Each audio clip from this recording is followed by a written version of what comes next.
Well, guess who is still sick? Me. Yes, I'm still sick. The camera right now is resting on top of a pumpkin. It's actually really funny. This is what it looks like, in case you're wondering. Yesterday I took a sick day. I need more coffee, hold on.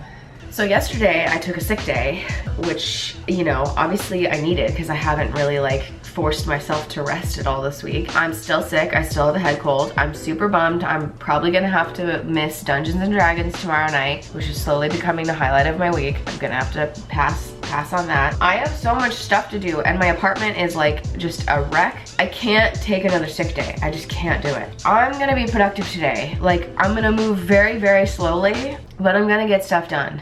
Main goals for today is that my apartment is a wreck, as you can tell from some of the mess that's already happening in my studio. Well, first things first, I'm gonna clean my studio because my studio is just, I can't even work in here. It's so bad. Gotta make a trip to the post office. That has to happen today. I have to leave the walls of my apartment. And then I think this afternoon I'm gonna slowly continue to clean up my apartment, even if I'm just moving a tortoise speed, just doing like one little area at a time. And the motivation behind that is that I really want to decorate. I want to put all my Halloween stuff up. Normally I would have decorated all my Halloween stuff like a couple of weeks ago, but I was teaching and then I was out of town for a week and then I came back and was like frantically working on the online class and then I got sick. I think it will lift my spirits up a little bit. Spooky, clean space to be in.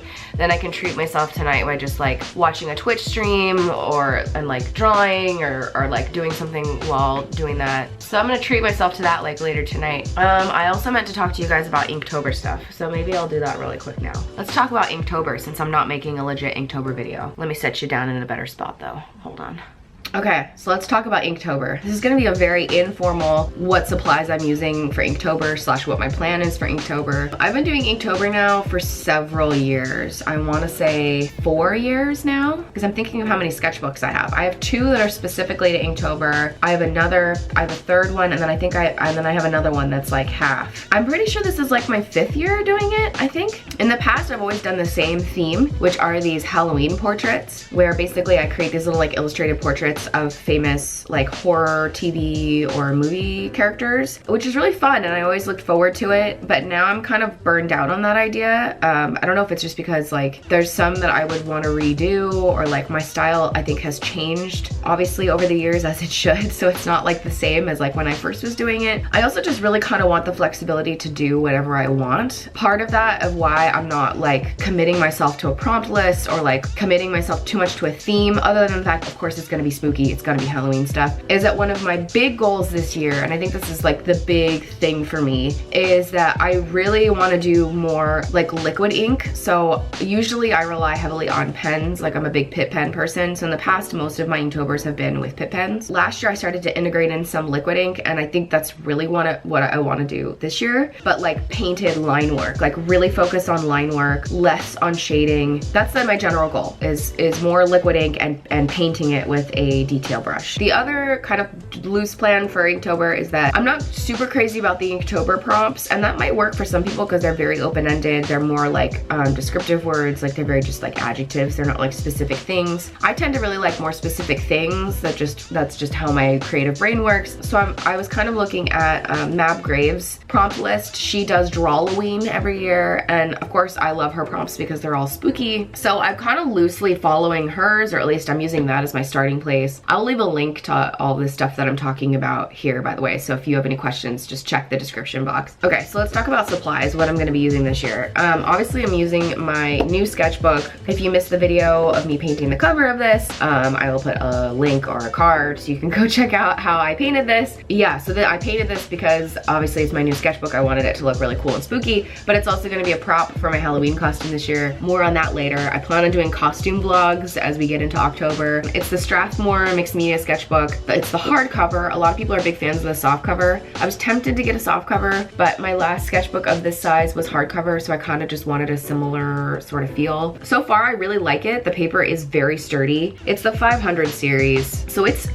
thick paper. It definitely withstands ink, paint. It doesn't bleed through. I haven't tested too many markers, so I don't know like what the Copic marker situation is, but like paint, it's great. So like here's my giant like pattern page. Paint, I need to finish this one down here, but paint and pen, it seems to be withstanding stuff really well. So this was like my Inktober day one. This was the werewolf. Be sure to follow me on Instagram because I'm probably gonna be live streaming a lot of these like Inktober drawings because that's just like something really easy for me to live stream. Other supplies, detail brushes. I get questions a lot on what the detail brushes are that I use, especially when I'm live streaming. I always get cheapy brushes because I don't take care of my brushes like at all. These are the Zen brand cheapies from Michaels. This is my favorite size, the size 0. It does the job, especially when using liquid ink. So my go-to ink is Liquitex. There's all sorts of different brands of ink, but I just really like the Liquitex acrylic inks. These are my favorite. This is primarily what I'm using for my Inktober drawings. In terms of other pens or pencils that I might be using, definitely have kind of my go-to pencil that I love to use, and they are the Alvin Draftmatic pencils. Focus. The Alvin Draftmatic pencils, these are my absolute favorite mechanical pencils. This was the Art Snacks and Alvin Draftmatic like collab, and this came in an Art Snacks box from like maybe a year ago or something like that. They still sell them though, so I'll put a link down below. I love these because they're really heavy and like the weight of them feels really nice to draw with. I don't know, and I usually like drawing with mechanical pencils if I'm not in like an old school Ticonderoga. Like I also really like these too. This has been like my go-to pencil that I really like, and it's the 0.5mm lead. Good old, just general square eraser, and then I have a kneaded eraser as well, so I use my kneaded eraser to lighten up my lines before I lay down my ink. Other pens that I might be using, if you guys follow me or watch any of my streams, you know that I love this pen.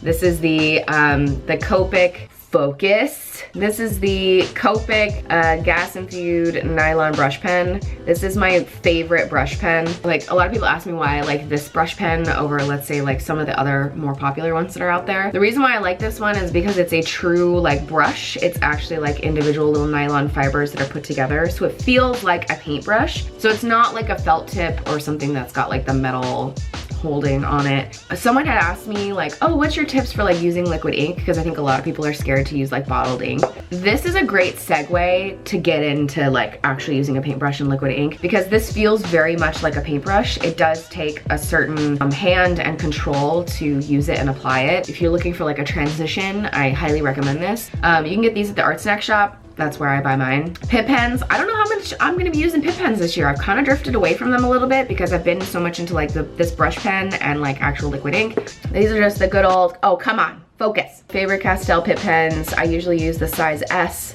and XS. Let's see, anything else? I think that's it. Not putting a whole lot of pressure on myself, letting myself draw what I feel like drawing, and certainly getting a head start. As you saw, I already have kind of 2 days down. I'd love to hear what you guys' plans for Inktober. I always like to hear what other people are planning on doing. Drawing challenges like this are really great, and Inktober especially is just super fun. And obviously Jake Parker is who created Inktober. If you don't know that, you should definitely check out his YouTube channel. He has some amazing content. I'll put a link to his stuff down below as well. Yeah, I mean, drawing challenges are just a good thing to do. It gets you into the habit of drawing every day.